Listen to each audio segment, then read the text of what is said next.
So like the rest of America, when we were all locked in our homes during the pandemic, we did what? We just sat inside and did nothing and we watched a lot of TV. Watched Tiger King. Lots of TV. Oh, yeah, we definitely watched Tiger King. Well, today we're going to talk about what's new with that bitch, Carole Baskin. Oh, I can't wait for that. That's going to be great. All right. Well, Bufo season is back, right? Oh, Bufo season. Yeah. So what's the first thing what's your first instinct if you were to ever see a Bufo Toad? I mean, in the house or out of the house? Well, if I have an idea what you would do inside, but what about outside the house? Probably avert eye contact and keep walking. Yeah, well, I would do something completely different. We'll get into that later, but it probably wouldn't be licking a toad, Definitely but we'll not. Definitely hear a story about that. Sure, and because of COVID, we have all kind of changed our ways of going about life. We've seen drive-thru COVID testing, drive-thru weddings, drive-thru everything. Strippers in Florida. Yep. We're going to see the latest freaky drive-thru trend. Oh, that'll be great. All that and more coming up on this week's episode of the Florida Freak Show. Hurry, hurry, hurry! Ladies and gents, boys and girls, step right up for the Florida Freak Show! Welcome back to the Florida Freak Show. I'm Cory O'Donnell. And I'm Kirsten O'Donnell. And if you've ever read a Florida story online or seen a Sunshine State newscast, you know that Florida's greatest export are weird stories about people who live and play here. And we definitely have some of those weird stories today, don't we, Kirsten? We do. And before I get started even, I want to acknowledge you may hear some unusual noises some clicking in the background. And everything in the background. Of clicking. Yeah. That's because we have Rick from the News Press here in Fort Myers. That's right. Taking some pictures. So an exciting day for the Freak Show. Yeah, we're super big now. And so we're... we're kind of a big deal. Yeah, kind of a big deal. So Rick's been kind enough to come by and take some photos for a feature for later. So... be on the lookout for that. Maybe we'll make our own Freak Show podcast at some point. We're making that Freak Show podcast right now. Yeah. What am I thinking? I mean, we're actually talking. Sometimes I get lost when we're actually talking together. So, but we also want to make mention about the atmosphere of the world that we're in right now. Right. It's been a slow week for Florida freaky news stories, mostly because there's just more important things going on in the world than whether Florida man remembered to put his pants on today. Right. A lot more important things, with the protests to fight police brutality and systemic racism in this country. It's really important for those voices to be heard. And we acknowledge that and we understand that in a big way. So, stories about, naked Floridians running across and doing all kinds of weird things are not, the most important right now. Yeah, and what we're doing here is not meant to diminish the more important things going on in the world right now. But, when things get scary or frustrating in the big bad world that we live in, our weird Florida stories kind of come in all shapes and sizes and colors. And to me, these stories in this podcast is an opportunity to kind of bring us all together just to laugh. You bet. And let's just have a lot of fun with the Florida stuff that we see. So our first story this week is from people.com. Oh, people.com. Businesses across the country are slowly starting to reopen after being locked down for weeks in efforts to curb the COVID-19 pandemic. And many Americans are really eager to get back to a more normal way of life. Aren't we all? Right. For some, that means making a trip to the plastic surgeon to get injected with Botox. Oh, sure. Yeah. That's a good way to do it. Right. So Florida, as we know, was one of the first states in the nation to begin lifting restrictions on non-essential businesses. And Miami-based plastic surgeon Dr. Michael Salzhauer, also known as Dr. Miami. Oh, Dr. Miami. Yeah, decided he's taking his practice to the streets. Yeah. So starting in late May, Dr. Salzhauer began booking drive-thru appointments outside his office to administer drive-thru Botox. Awesome. Perfect. In case you're interested, a drive-thru Botox session costs $300, and if a customer purchases 2 at once for $600, they get a third for free. Third for free? That's a great deal. Right. It's a pandemic deal. 2 for 1. 2 and get 1 for free. I love it. Yeah. So the doctor says that Botox is perfect because most people get it on their upper face, which is covered by the mask anyway. Well, what a wonderful service that Dr. Miami, right? Is that what you said? Dr. Miami is providing for the community. I mean, we're in a masked world where the only parts of the face that you can really see are the forehead. I mean, it's really important to dull that part of the face, right? The only part of the face we can actually see expression on. Yeah. I mean, so I guess it's really important to focus on the eyebrows. So, I mean, maybe if we're someone that's, as expressive as, the great Eugene Levy from SCTV fame and Schitt's Creek, it's like, who has those great expressive eyebrows? It's like, maybe that's what we need. But eyebrows that don't move. Eyebrows that don't move. They can't move at all. So I think, personally, kudos to these folks who are going out and doing this, because for the last couple of months, I've barely been able to motivate myself to take a shower like every 3 days or so. Right. So to go out and, commit yourself to getting a little drive-through Botox, kudos. Well, kudos. It seems like the right time of year to do that too. Just take advantage of the situation that we're in, especially if you don't have to sit in the waiting room forever. You're waiting in your car. Listen to the radio, listen to your favorite podcast, listen to your favorite Sirius shameless XM. plug. Yeah, whatever. And then just pull up and it's just like right in, you're out, and it's great. Honestly, without services like this, most of us in our 40s, 50s, and beyond would probably come out of this pandemic looking like Shar-Pays. Oh, sure. So, it's a good thing. Now, let's talk about this nickname, Dr. Miami. Where do you think that came from? I mean, it seems to be like it's got the important things in there. He's a doctor. He's in Miami. So he's not getting calls from Tampa. Yeah. I mean, I guess that makes it really good when you think about it. I just feel like you got to figure out a way to get what it is that you do in there. What about Doc Tox? Doc Tox. Doc Toxin. I like Doc it. Botox. Doc Botox, yeah. Doc Botox D Miami.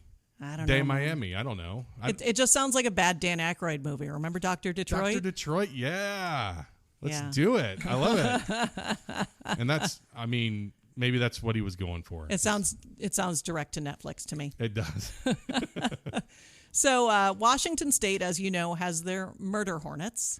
Oh, yeah, murder hornets. Yeah. Well, Florida has plenty of dangerous animals, too. Yeah. The one that most people think of, I think, is alligators. But if you think alligators are the most dangerous, not so fast, my friends. Oh, really? Yeah. This one comes from The Sun. And I know what you're thinking. The Sun is one of those tabloids, best known for the, Bat Boy type headlines. Uh-huh. We can assure you, as Floridians, this story is very real. Really? So amid a rainy season in Florida, experts are warning that yellow-brown cane toads, or Bufo toads, have begun to emerge. The toads are between 4 and 6 inches long on average, but they can grow up to 9 inches. Ugh. In addition to their massive size, the toads also have glands behind their eyes that contain a milky white toxin that can be fatal for dogs if they bite or lick the amphibians. Oh, wow. Yeah. The toad's toxin can cause dogs to have convulsions, go into cardiac arrest. It can also cause humans' eyes to burn or the skin to get irritated. And though it's rare, several humans have died from eating the toads or their eggs. Oh. Don't know why you'd try that. I don't either. That's the part of this I don't really get. So the Miami Herald also has a little bit to say about this. They say that forecasters are predicting a wetter than normal summer, and that means Bufo tadpoles will have better chances of survival, potentially creating a population boom for the largest, most toxic toad found in Florida. Oh, great. I'm so happy to hear that. I'm so happy to hear that it's Bufo Toad season. You know better than our audience that I am not a big fan of toads and frogs. No. I have great big aversion to them anyway. So all of this stuff is Greek to me. It doesn't make sense why people would lick them. It doesn't make sense why people would be near them or anything like that. I want nothing to do with them. So we have... it's Florida. In occasion, you get little lizards in your home. You might get tiny little frogs that hop into your house. Yeah. We live a very open environment. Right. And Cory freaks out. When he sees a frog in the house, he flips his lid. Yeah, and don't get me wrong. And Cory is a big dude, so it's really funny. Well, and smaller frogs don't annoy me as much as bigger toads and bigger frogs. They don't, but so the size makes a big difference. But I still don't want to touch them. No, and a Bufo toad is, when it's a little dime size, quarter size frog. I mean, I find them cute. I know you don't. Yeah. I find them cute. Well, I don't have a problem grabbing them. If that's I what saw makes a this such 9-inch a good marriage, though. Right. If I saw a 9-inch toad in the house, I would lose it. You don't want anything to do with cockroaches, and I don't have any problem killing those at all. So it all works. It's the yin and the yang. That's right. To a successful marriage, right? Finding out what makes us cringe, and hoping it doesn't make the other person cringe. So we have had a ton of rain so far this year. Yeah. Great for the plants. Great for the plants. Our plumerias look incredible. Beautiful. Great for a bumper crop of Bufo toads. So that's exciting. Yeah. So Washington State, we see your murder hornets and we raise you some toxic toads. Your move. Now, I don't know if you remember this. Back in the 90s, there was for a while Vanilla this. Ice? Well, yes. Okay. Vanilla Ice. And I don't think he did this. Okay. Though you never know. There was a trend of people licking toads, hallucinogenic toads to get high. Yeah. These are the same toads. Same toads. Okay. Same toads. Well, now I'm starting to get why people would lick them. I guess. Yeah. You go on Mr. Toad's Wild Ride afterwards, right? It's still not my bag, so I'm not going to do it. So there is an addendum to this story, and this Okay. actually didn't take place in Florida, but it just happened this week, and it would be irresponsible of me not to mention this. So in Spain, this last week, a Spanish porn star named Nacho Vidal was arrested for involuntary manslaughter in the death of a Spanish fashion photographer when he inhaled toad venom as part of a ritual ceremony. Ritual ceremony with toad venom? Yeah. Came toad venom as a ritual. Now, see, that's where I'd really draw the line. That's not my religion. I don't need any venom in my diet at all. really carby, too much fat, you know. Yeah. I'm trying to stay away from that kind of stuff. It's not keto, I'm sure. Yeah. Oh, definitely. It's So no venom at all. So again, I don't understand this stuff at all, but I love that name, Nacho Vidal. Nacho Vidal. Like Vidal is sort of the ultimate in sophistication and class, and the nachos, I mean, just delicious. Yeah. So nothing's more American than Vidal, like Gore Vidal, and nachos. Yeah, well, and this was in Spain again. He's a Spanish porn star. Oh, well, maybe it's more Spanish then. So does it seem like Florida has more invasive species than most states? It seems that way. I mean, I feel like almost every other thing that I see that's growing like exponentially, it's like, oh yeah, that's an invasive species. That's not supposed to be here. So we've got what? Burmese pythons, lionfish. Oh, lionfish. Yeah. The wild hogs. Wild hogs, obviously. Not the bad movie, but the actual... the Brazilian peppers. Oh, yeah, Brazilian peppers. Yeah, those are, like, I'm thinking of all the plant That's ones. a plant. Yeah, you've got kudzu. More animals. We've got iguanas. They fall from the trees when it freezes. The Nile monitor lizards. Yeah. Muscovy ducks. Yeah. I mean, I don't want to fat shame a duck, but they're chunk. Yeah. Yeah. So what's your favorite? Do you have a favorite invasive species? Well, the lionfish is really pretty looking. It is. But rainbow lizards are also beautiful. Yeah, but also like not just invasive, but also toxic. So there seems to be like sort of almost like beautiful but deadly. Yeah, beautiful but deadly. So maybe that has something to do with it. I think my favorite is the African land snail. Oh, yes. All right. Those are the snails that eat the stucco. Yeah, they have them in Miami. Miami, and they're these massive snails. And every time you see hear about an outbreak of those, it becomes like real big news. It is. And, you know, the weird thing is they need calcium in their diets to grow their shells. Right. And so if they can't get enough calcium from, I guess, I don't know, milk, cheese, then they just eat the stucco off of people's houses. Wow. And that does the trick. It does. They're really cool. Like they're really nasty. They're not cool in that way. It's just an interesting, cool phenomenon every time it happens. Like I've never heard of anything. I remember the first time I heard about it, I'd never heard of anything like that. Like eating the sides of houses. It's just so like, I don't know.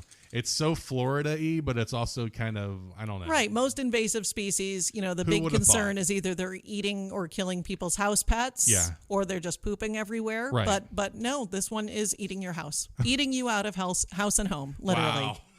Perfect. I love it. So, all right. So keep out for the Bufos. Yeah. So moving on. This one from the Smoking Gun. Okay. And the Smoking Gun is a website that honestly I totally forgot existed. It's so great. And it really is. It was a much bigger deal.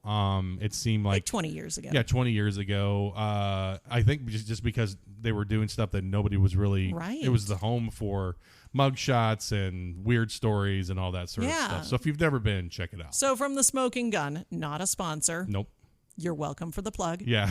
According to police, 47-year-old Tanya Cordero was arrested Monday evening following a confrontation with her boyfriend in a Largo mobile home owned by the man's mother. Oh, okay.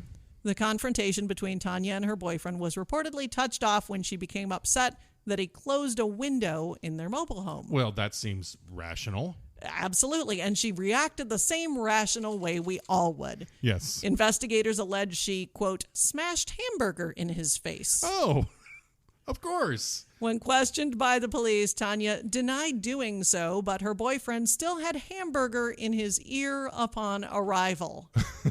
The cops added that Tanya also made a comment that she hoped he choked on the burger. Okay. Tanya was charged with domestic battery, a misdemeanor. She was later released from the county jail on her own recognizance. A judge has ordered her to have no contact with the victim. Oh, wow. So this one has so many things. I don't understand why, first of all, why there's a hamburger in the ear. Like, that doesn't make any sense to me. Like, why she would smash it into the... And then he wants to choke on it? It's like, what? So I'm guessing it's raw hamburger, though I scoured the arrest report. It's hard to say. It was disappointingly lacking in detail because I had questions, as I always do. And some reports have lots of details. Absolutely. Some reports, not so much. But best left to the imagination. Yeah. So I'm assuming it was raw hamburger, which is more, smearable. Yeah. Which is worse, raw or cooked hamburger, to get that smashed in your face? I think it'd be worse to get. I mean, even though a cooked hamburger would be hot, I would at least rather have that than raw hamburger because I don't even like having that in my hands for too terribly long. Plus and, E. coli. Yeah, you have to worry about E. coli. Mad cow disease. Yeah. You could be getting that in your ear, and who knows what would happen to your ear if that happened. Oh, my goodness. Yeah. So I have another question. So... do we think that there's a possibility that the Hamburglar could be involved? Yeah, really. Since this is a hamburger-based crime? Until now, the Hamburglar was our only reference point Rubble for... Rubble? Rubble Rubble. What does Rubble Rubble mean? I don't know. It probably has some meaning in his language. So, and what language would that be? Hamburgers. I'm guessing he's French, the Hamburglar. Hamburgesh. Why are we making him French? That's funny. That's what I'm saying. I asked what is maybe Rubble Rubble means. I don't know. Hamburger. So, yeah. I also thought, like, would there be better foods since she's not going to grab, like, a weapon of any kind? She's just grabbing stuff from her kitchen. the food is the weapon. Yeah, but would there be a better food to smash into his face? Like maybe like a burrito or a burrito, it kind of could be used as like almost like a blunt object or a pizza or, you could always go with the old gag of the pie. Oh, yeah, there you go. That's the most appropriate, the cream pie in the face. Feels like the old little more comedy comedic. Gag, yeah. I don't know. It's hard to say. But I think the important thing that she forgot to do with this whole thing, if you're going to use food as a weapon, eat the evidence. Oh, my goodness. Make sure there's no evidence left after all of this. It's like, just take care of it, which maybe that's why it was raw hamburger. It would be a lot harder to eat that. Yeah. You have to cook it up and then eat it. Man, I think we just solved that mystery. We did. We're geniuses. Yeah, well, we're budding detectives in this whole thing, We're basically like Law and Order, so... Yeah. Figure it all out so that there's, the case is open and shut. Do I get to be Elliot Stabler?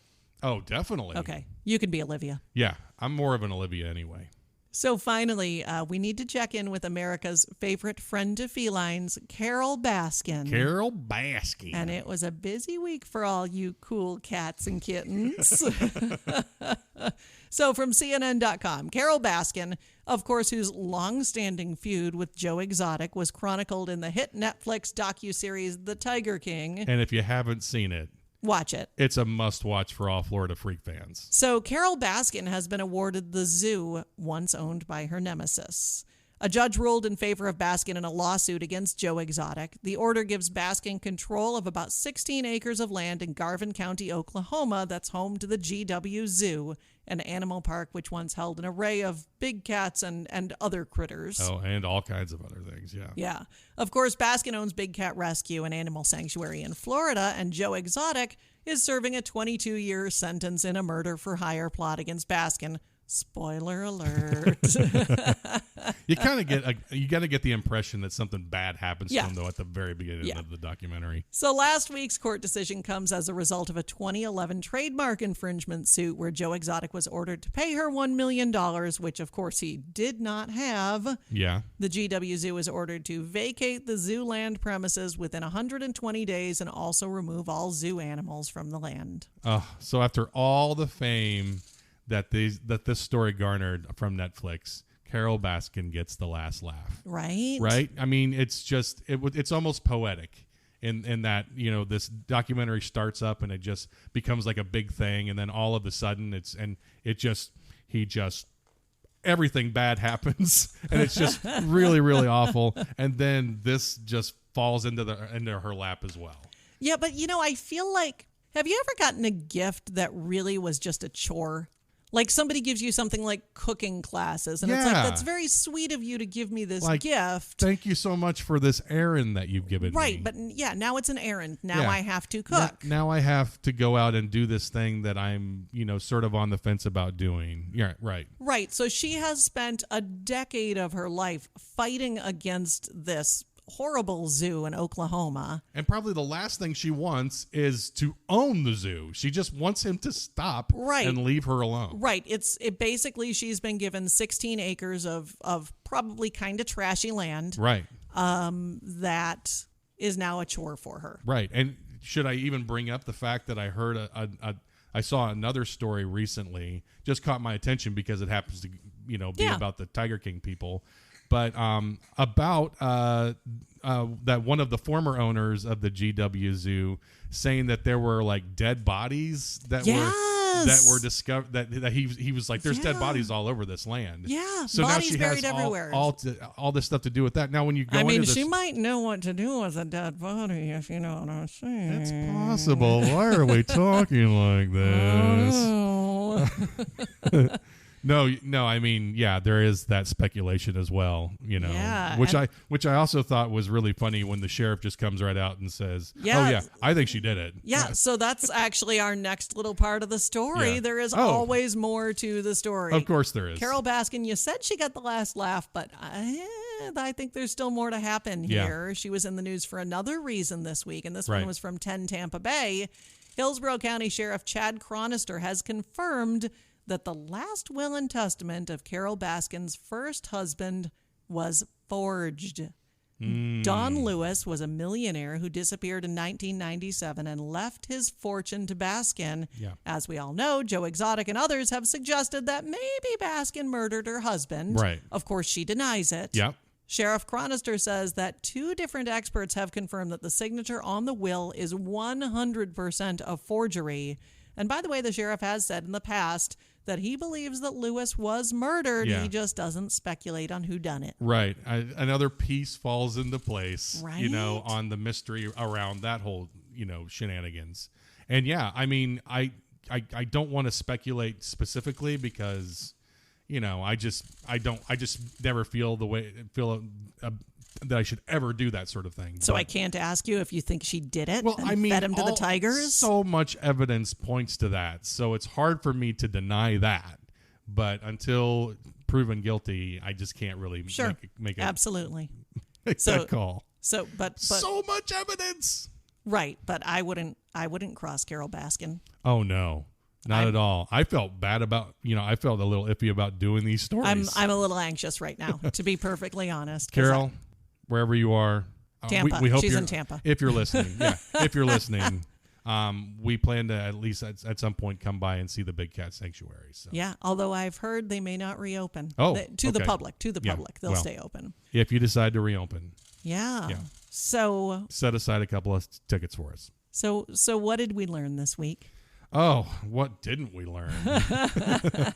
Well, we got the drive-thru Botox, so it's like a great time to show off that wrinkleless forehead when you've got that mask in front of you. Right. Yeah, so I mean... We need no facial expressions. Yeah. Who needs that? I mean, we've already taken it away with the mask. Let's just take it away with the foreheads as well.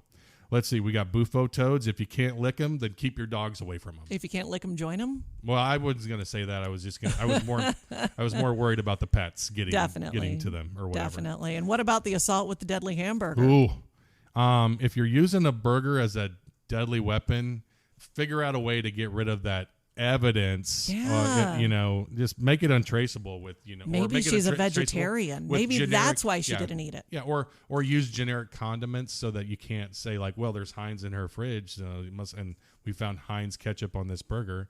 I mean, I'm just thinking of all the different aspects, Forensic countermeasures. Yep. Well, and finally, I think we just learned this week, don't mess with, who. Yeah. Yeah. She really she can bask in the glory of another victory over the Tiger King. But, at the same time, she's also got some other questions to answer for with the forgery thing. Yeah. Yeah. So those were our freakiest Florida finds for the week. But as always, you can find plenty of other kooky news stories from the Sunshine State on our Facebook and on our Twitter page. That's right. Remember to follow us on Facebook. Remember to like us on Facebook and follow us on Twitter. Whichever. But either way, it's at FLA Freak Show. And if you see a Florida story we missed, feel free to share it with us. And don't forget to review, rate, and subscribe. And you can find us on just about every platform, including Alexa and Google Home. So until next time, I'm Cory O'Donnell. And I'm Kirsten O'Donnell. We will be back next week. Until then, let your Florida freak flag fly.